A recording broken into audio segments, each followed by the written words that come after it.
자, 그러면 마지막으로 카패시터 고장에 대해서 말씀을 드리도록 하겠습니다. 캐패시터는 잘 아시겠지만 종류가 한 세 가지 정도로 구분됩니다. 알루미늄 전해 캐패시터, 이게 알루미늄 전해 캐패시터죠. 이렇게 생겼습니다. 가장 많이 볼 수 있는 큰 거, 큰 깡통처럼 생겼고요. 메탈라이즈드 폴리프로필렌 필름입니다. 요거는 흔히 우리가 아는 마일러라고도 알려져 있는 녀석입니다. 그 다음에 이렇게 칩 형태로 나오는 MLCC 형태의 세라믹 캐패시터가 있습니다. 이런 것들이 전력 변환 장치, 주로 인버터 보드에 사용이 되고 있습니다. 이런 캐패시터들은 당연히 오래 쓰면 성능이 문제가 발생을 하고요. 말썽이 강하고요. 어떤 성능이 문제가 발생하냐 하면 이 C 용량이 이제 작아진다든지 또는 내부에 있는 이런 등가장이 이제 커진다든지 하게 됩니다. 또는 ESL이 커지기도 하고요. 그래서 오랫동안 쓰면 용량이 줄어든다. 또는 아무리 캐패시터라고도 하지만 그 캐패시터가 전리를 못 틀게 하는 성분이 당연히 다 등가적으로 보면 존재를 하거든요. 그 ESR, Equivalent Series Resistance가 점점 커지게 되는 거죠. 네? 이런 식으로 성능 저하가 나타나게 되고요. 그런 캐패시터의 특성을 좀 보면 알루미늄 캐패시터입니다. 가장 흔히들 많이 쓰고요. 큰 용량을 만들 수 있는 가장 좋은 방법이죠. 갖고 에너지 밀도가 높습니다. 그래서 대용량의 캐패시터를 만들 때는 다 알루미늄 캐패시터를 쓰게 되죠. 그 다음에 비용도 확실히 쌉니다. 근데 이 알루미늄 캐패시터는 가장 큰 문제점이 ESR이 높습니다. ESR이 높아가지고 좀 전류를 잘 흐르지 않게 ESR이 높은 거는 사실 전류를 흐르는 걸 막게 되니까요. 안 좋은 문제가 발생을 하죠. 그 다음에 문제는 이 녀석은 안에 전해액이 존재하죠. 이렇게 전해액이 안에 존재하고 뜯으면 조금 물이 나옵니다. 한번 뜯어보신 적 있으신지 모르겠지만 뜯으면 물이 나옵니다. 그 다음에 터지기도 하죠. 극성이 있어가지고 플러스 마이너스 극성이 있어서 극성을 좀 잘못 연결하면 터지기도 하죠. 그다음 이런 알루미늄 캐패시터는 안에 있는 전해액이 증발을 하면 성능이 계속 이렇게 떨어지게 됩니다. 캐패시터 용량이 줄어드는 현상이 발생합니다. 그 다음에 마일러 같은 경우는 다 좋습니다. 다 좋고요. 신뢰성 측면에서 가장 좋은데 이 녀석은 크기가 동일한 용량을 만들려면 훨씬 크기가 크죠. 상대적으로 알루미늄 캐패시터보다 크기가 큽니다. 동일한 용량을 기준으로 했을 때. 그 다음에 전격 온도가 낮습니다. 전격 운전 온도가 높습니다. 높은 온도에서 동작을 잘 못합니다. 이런 단점이 있고요. MLCC 같은 경우는 성능도 좋습니다. 쓸 수 있는 주파수 범위도 높고 다 좋은데 가격이 비쌉니다. 이게 크게 만들려면 가격이 비싸죠. 고용량의 캐패시터를 만들 때는 이제 크기가 비싸게 됩니다. 이런 특성들이 있고요. 근데 다양하게 알루미늄도 쓰고 마일러도 쓰고 MLCC도 다 그 분야에 맞게 현재 다 사용되고 있습니다. 이런 알루미늄 캐패시터의 고장 형태를 보면 이제 첫 번째 고장 나온 게 이제 열하라고 하죠. 웨어라고 점점 쓰면서 이제 낡아가는 거죠. 쉽게 얘기해서 우리나라 말로 쉽게 얘기하면 낡아가는 겁니다. 그래서 어떻게 되냐 하면 C값도 달라지고요. C값도 용량도 달라지고 ESR도 달라지는 거죠. ESR 이런 것들이 달라집니다.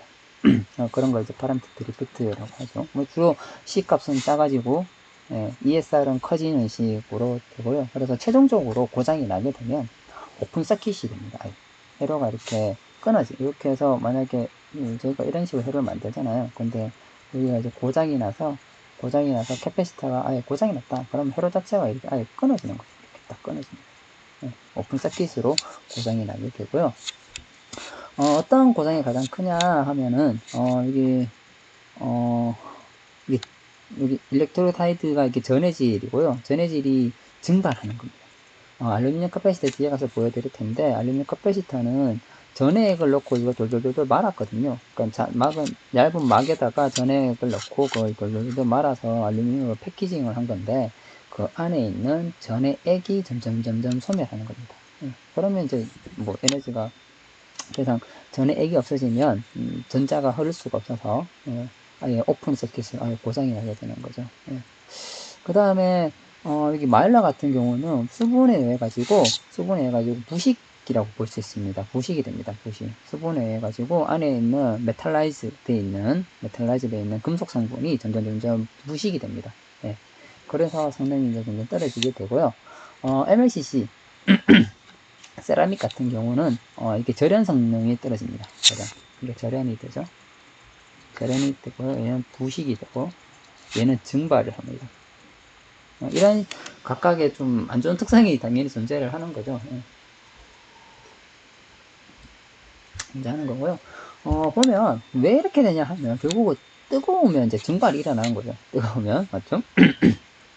그 다음에 얘는 수분에 의해 가지고 부식이 발생하고요. 얘는 뭐 온도와 진동에 의해 가지고 성능이 안 좋아지게 됩니다. 그 다음에 이게 어느 정도 고쳐지냐인데, 어느 정도 자기 셀프 힐링, 그러니까 자기 스스로 이제 복구가 되냐인데, 얘 같은 경우는 뭐 이게 세라믹이라서 깨지면 끝이에요. 그래서 이제 복구 자체가 안 되는 문제가 있습니다. 네? 이런 식의 고장 타입이 있다라는 거고요. 좀 더 자세히 살펴보면 알루미늄 캐패시터 같은 경우 이렇게 생기는 걸 많이들 보셨잖아요. 많이들 보셨죠. 요거 이게 알루미늄 포일에다가 이렇게 전해액이 이렇게 묻혀져 있습니다. 전해액이 묻혀져 있고요. 전해액이 묻혀져 있는 거 이렇게 돌돌돌돌돌 말아가지고 극성 두 개를 이렇게 빼내죠. 빼냅니다. 그 다음에 여기 종이라고 할 수 있죠. 막이라고 할게요. 막이 더 맞겠네요. 그 막에 이제 전해액이 묻혀져 있고, 그 전해액이, 사용하면 사용할수록 증발하게 됩니다.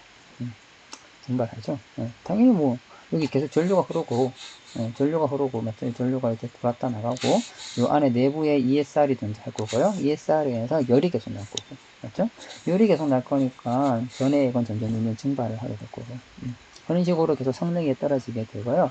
그래서 누설 전류가 ESR이 점점 커지니까 누설 전류가 점점 증가하는 고장이 발생하게 됩니다. 메탈라이즈드 폴리프로필렌 같은 경우는 이렇게 금속막이 계속 이렇게 있습니다. 금속막이 이렇게 여러 층이 적층되어 있는 세라믹이랑 되게 비슷한데요. 이게 적층이 되어 있습니다. 이게 적층이 되는데 이게 되게 두께가 엄청 얇아요. 엄청 얇아. 근데 여기에다가 앞에 보신 것처럼 이게 코팅이 되어 있긴 한데 이런 식으로 코팅이 되어 있긴 한데요. 이 내부로 점점 대기의 수분이 유입이 돼서 이제 부식이 발생하는 거죠. 부식이 발생을 해서 이 메탈라이즈 층이 점점 박리가 됩니다. 메탈라이즈 여기 필름 보이시죠? 여기가 점점 박리가 여기 붙어 있는 게 점점 떨어지죠. 이렇게 떨어진 부위들이 군데군데 보이실 겁니다. 여기 떨어져 있죠? 떨어져 있는 거. 들이 보입니다. 이런 식으로 점점 분리가 되고요. 분리가 돼서 최종적으로는 카페이턴스가 이제 감소하게 됩니다. 감소하게 되고요. 또는 규정된 전압보다 더 센 전압이 들어가면 얘는 터지지는 않는데요. 터지지는 않는데 그것이 다이렉트릭 유전체를 파괴하게 되고 유전체를 파괴해서 카페이턴스가 또 감소하는 고장으로 이어지게 됩니다. 이런 식의 고장이 발생해서 최종적으로는 계속 용량이 줄어든다 라고 보시면 돼요. MLCC입니다. 세라믹을 계속 적층시켜 놓은 거죠. 되게 작게, 손톱만하게 됩니다. 갖고 아주 작은 크기로 만들 수 있고요. 대신 가격이 비싸고요. 이 녀석 같은 경우는 높은 전압과 온도에 의해 가지고 브레이크다운이 발생을 하게 됩니다. 고장이 나면 절연층 두께가 점점 감소하게 되고요. 절연층이 없어지게 되면 어떻게 단락으로 고장이 날 수도 있습니다. 절연층이 아예 없어지는 거죠. 절연이 안 되니까 완전 단락으로 고장이 날 수도 있고요. 이런 식으로 고장이 발생을 하고요. 이런 고장이 났나 안 났나를 어떻게 판단하느냐는 사실 좀 되게 어려운 문제입니다.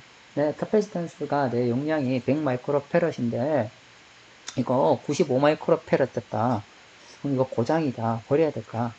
어느 정도 용량이 줄어들면 고장으로 볼 건가입니다. 근데 사실 누군가가 절대적으로 만들어 놓은 기준이 있다고 생각하지는 않고요.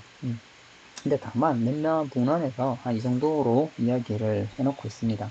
알루미늄 캐패시터 같은 경우는 20% 이상, 캐패시턴스가 감소하면 이제 고장으로 보는 거고요. ESR은 2배 이상 증가하면 이제 고장으로 판단하는 겁니다. 그죠? 그 다음에 마일러 같은 경우는 5%. 그 다음 여기 DF라고 되어 있는데 이거는 소비 전력이라고 보시면 돼요. 소비 전력이 3배 이상 이제 커지면 고장이다. MLC 같은 경우는 10% 이상 감소. 그 다음에 여기 RP라고 되어 있는데요. 이거는 절연저항이죠. 절연저항이 10의 7승보다 작아지게 되면 고장. 그러니까 이런 식으로 고장이라고 판단할 수 있는 기준을 몇몇 문헌에서 만들어 놓고 있고요. 이런 기준을 그냥 가져와서 쓰시면 충분할 것 같습니다. 그렇죠? 어떻게 바뀌느냐? 여기 보시면 주로 뭐 ESR이 바뀌기도 하고요. C 자체가 바뀌기도 하죠. 네. 이런 식으로 고장 기준 이런 식으로 증상이 점점 나타납니다. 증상이 나타나서 C 용량이 감소하고 ESR 값이 점점 커지게 되는 거죠. 네. 그러면 이걸 어떻게 우리가 봐야 될까요? 네, 어떻게 하면 우리가 여기 보시면 C랑 ESR 값이 바뀐다. 이걸 가지고 고장이다라고 판단하려면 우리가 C랑 ESR 값을 측정할 수 있어야 되잖아요. C랑 ESR을 우리가 측정을 해야 되는데 이게 사실 측정하는 게 쉬운 일이 아닙니다. 쉬운 일이 아니고요. 우리가 대신 측정보다는 이제 대신 추정 같은 걸 하게 되죠. 아마 예측을 하게 됩니다. 예상을 하게 되는데 알루미늄 카패시터 같은 경우에는 알루미늄 카패시터는 보시면 ES 앞에 보신 것처럼 이렇게 돼 있잖아요. 이렇게 이게 등가였잖아요. 이게 등가 회로였는데 등가 회로였잖아요. 이 등가 회로를 보시면 등가 회로 특성에 따라 가지고 주파수가 낮으면 낮은 주파수를 만약에 여기에다가 인가를 해요. 여기에다가 신호를 이렇게 주는데 낮은 주파수를 주잖아요. 낮은 주파수를 줄 경우에는 이 녀석의 임피던스가 이 커패시턴스의 주된 영향을 받게 됩니다. 이런 특성이 있고요. 만약에 좀 중간 주파수 정도를 넣으면 ESR에 의해서 임피던스가 결정이 나는 거죠. 그 다음에 고주파를 넣으면 여기 있는 인덕터스에 의해 가지고 임피던스가 결정이 되는 특성이 있습니다. 이런 특성이 있고요. 그래서 카패시터의 고장을 확인하기 위해서는 이런 식으로 특정 주파수를 이제 넣어보는 거죠. 특정 주파수를 캐패시터 회로에다가 이렇게 넣어요. 카패시터가 있으면 이렇게 다리가 2개 있겠죠. 여기에다가 신호를 이렇게 넣어봅니다. 이런 주파수 넣어보고, 이런 주파수 넣어보고, 아니면 이런 주파수 넣어보는 거죠. 그래서 이 녀석의 특성 C 값을 한번 등가회로를 기반한 C 값을 한번 재보고 ESR도 재보고 ESR이 많이 달라졌네? 그러면 이제 너 고장 이런 식으로 이제 판단을 할 수가 있습니다. 그래서 요 기법을 가지고 어떻게 고장을 판단하냐 보면 오프라인 상에서는 바로 측정을 하면 되는 거죠. 캐패시터를 회로에서 떼서 이 캐패시터가 정상인지 아닌지를 그냥 다이렉트로 측정을 해보는 겁니다. 신호를 이제 공급을 하는 거죠. 신호를 공급을 해서 이 녀석의 저항, ESR 또는 캐패시턴스를 직접 재보는 겁니다. 직접 재보는 겁니다. 그래서 앞에 얘기한 것처럼 캐패시턴스는 낮은 주파수를 넣었을 때 도미넌트하게 임피던스로 나타난다 했잖아요. 그래서 캐패시터를 잴 때는 120Hz 정도의 아주 낮은 주파수, ESR을 잴 때는 1kHz 정도의 신호를 이렇게 넣습니다. 가지고 실제로 ESR 값도 한번 재보고 C도 한번 추정을 해보는 거죠. 근데 요거 계산은 쉽습니다. 알시다시피 우리 옴의 법칙이 있잖아요. V는 IR 있고 이걸 가지고 R은 뭐가 되죠? I분의 V가 되죠. I분의 V가 되니까 전압을 전류로 나누면 되는데 이게 사실 ESR도 있고 캐패시턴스도 있고 인덕턴 성분이 있으니까 이게 그냥 단순히 이렇게 나눌 수가 없고요. 당연히 그 위상이 차이가 나겠죠. 위상에 대해서 고려해가지고 닉턴스 같은 거를 만들어 가지고 이제 계산을 하게 됩니다. 그렇죠? 이런 식으로 계산을 해서 ESR과 캐패시턴스 용량을 이제 추정할 수 있다. 이게 오프라인 방법이고 사실 이거는 실질적으로 우리가 쓰기에는 좀 적합하지가 않죠. 캐패시터를 계속 떼낸다라는 거는 사실 어려운 일입니다. 자, 그래서 온라인으로 적용할 수 있는 방법이 한 몇 가지가 있습니다. 온라인 강에서는 어떤 방법이 있냐 하면 실제로 내가 알아보고 싶은 캐패시터 양단에다가 이렇게 증폭기를 달고요. 증폭기를 달죠. 증폭기를 달고, 이 녀석의 전압을 측정하는 거죠. 그 다음에 여기 캐패시티에 흐르는 전류를 잽니다. 전류를 재죠. 전류를 재고 일반적인 이제 커런트 센서를 써서 전류를 재면 됩니다. 그러면 이 녀석에 우리가 뭘 보고 싶냐 하면 리플을 보고 싶은 거예요. 리플 얼마나 여기 전압이 바뀌고 있나, 여기 얼마나 큰 전류가 바뀌고 있나, 리플을 보는 거고, 그걸 가지고 그럼 나누면 되는 거죠. 앞에 말한 것처럼 ESR 같은 경우는 전압을 전류로 나누면 됩니다. 그러면 저항이 나오죠. 저항이 나오죠. 되게 단순한 방법입니다. 근데 대신에 앞쪽에 뭐 이렇게 내가 원하는 주파수를 보기 위한 밴드 패스 필터를 달아가지고 특정 주파수만 이렇게 확인을 하는 거죠. 특정 주파수만 확인할 수 있도록 해서 실제로 전압을 전류로 나눠가지고 저항을 추정을 할 수가 있습니다. 두 번째는 요거 말고 조금 좀 고급스러운 전류 센서, 로고스키 타입의 전류 센서를 쓸 수가 있습니다. 전류 센서를 쓰면 전류 센서를 쓸 수가 있는데요. 이렇게 하면 조금 다르게 우리가 앞에 보이는 IR이 있죠. 보이는 IR이 있습니다. 그럼 우리 흔히 전력은 어떻게 세요? 전력 파워는 전압과 전력 곱하면 되죠. 그러면 이 상태에서 요거를 여기다 집어넣어요. 그러면 R 곱하기 I가 되고 I 제곱 R이 되죠. 전류와 저항 사이 관계는 이렇습니다. 그래서 요걸 다시 요거로 나누면 전류의 제곱으로 나누면 뭐가 나온다? 저항이 나오죠. 이런 식으로 할 수가 있습니다. 이런 식으로 조금 앞에 그냥 단순하게 전압을 전류로 나누는 거 말고 전력을 구해가지고 전류로 나누는 거죠. 그래서 이쪽에서 구하는 거는 이거는 뭐예요? 이건 전압이 되고요. 여기 보시면 이거 전류죠. 이거 땡겨서 또 가지고 오죠. 그럼 이것도 전류입니다. 그럼 여기는 뭐가 돼요? 전류 제곱이 되고요.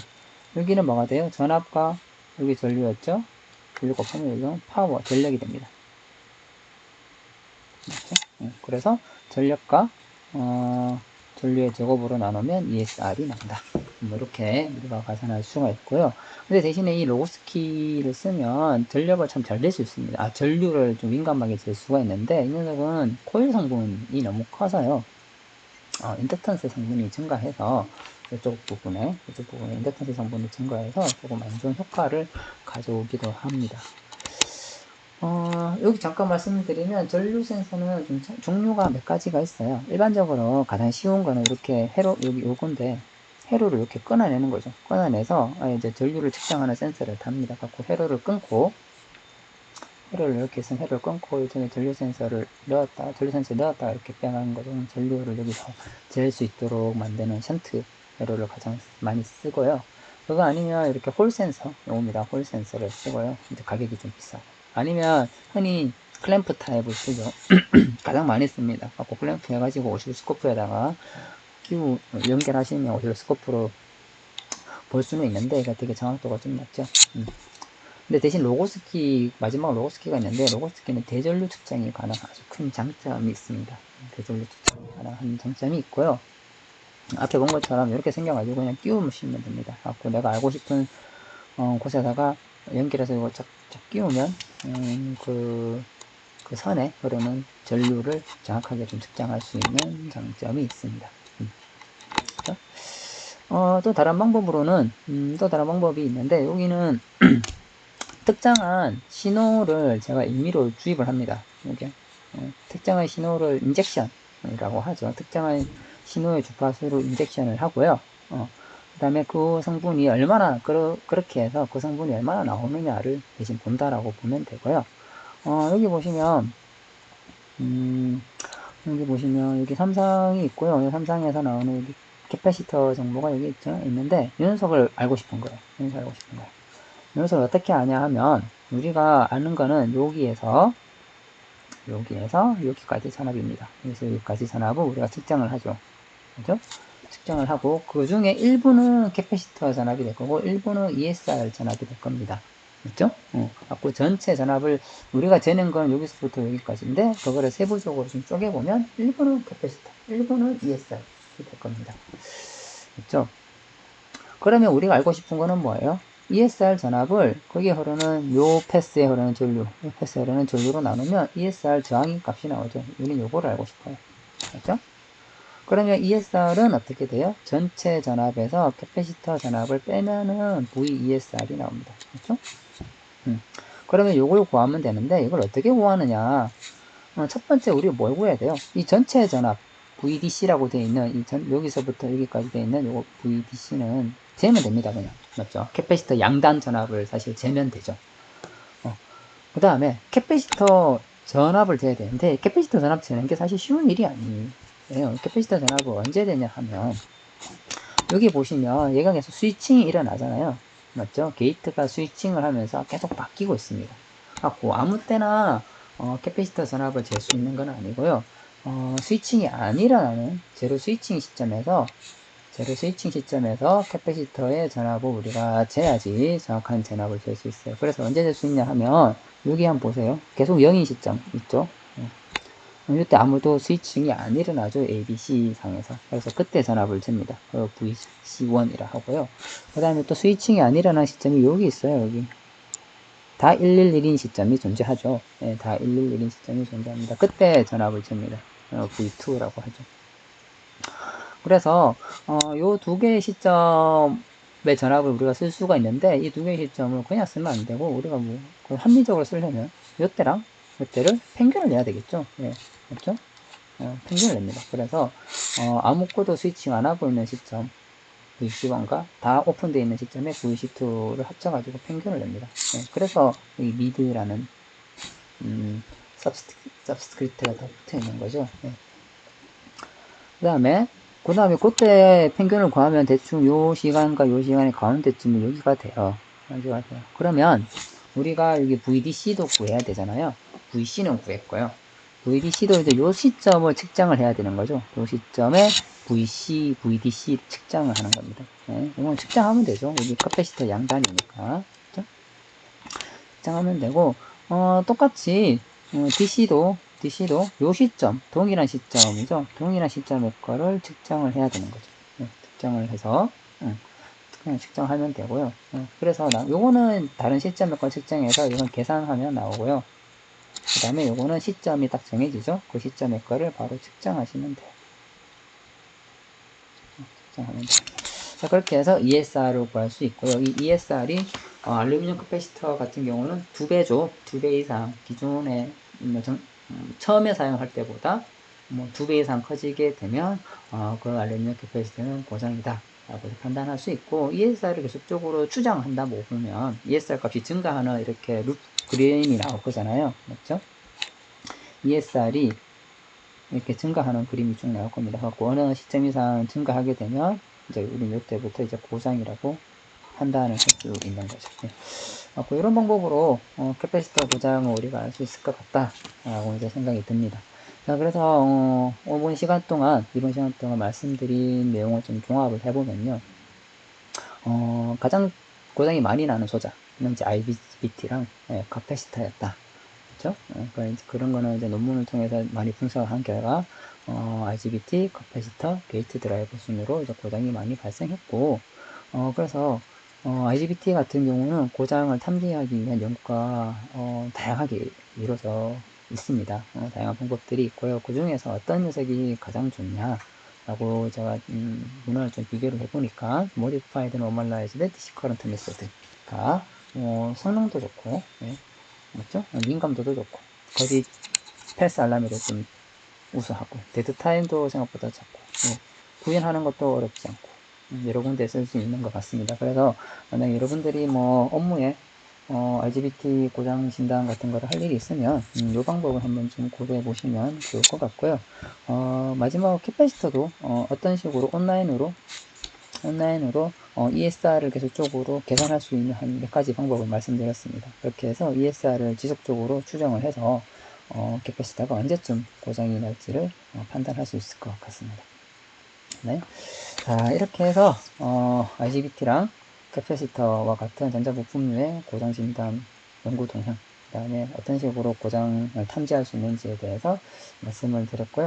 이렇게 해서 제가 할 수 있는 시간, 제 유튜브 시간을 모두 마치도록 하겠습니다. 예, 감사합니다.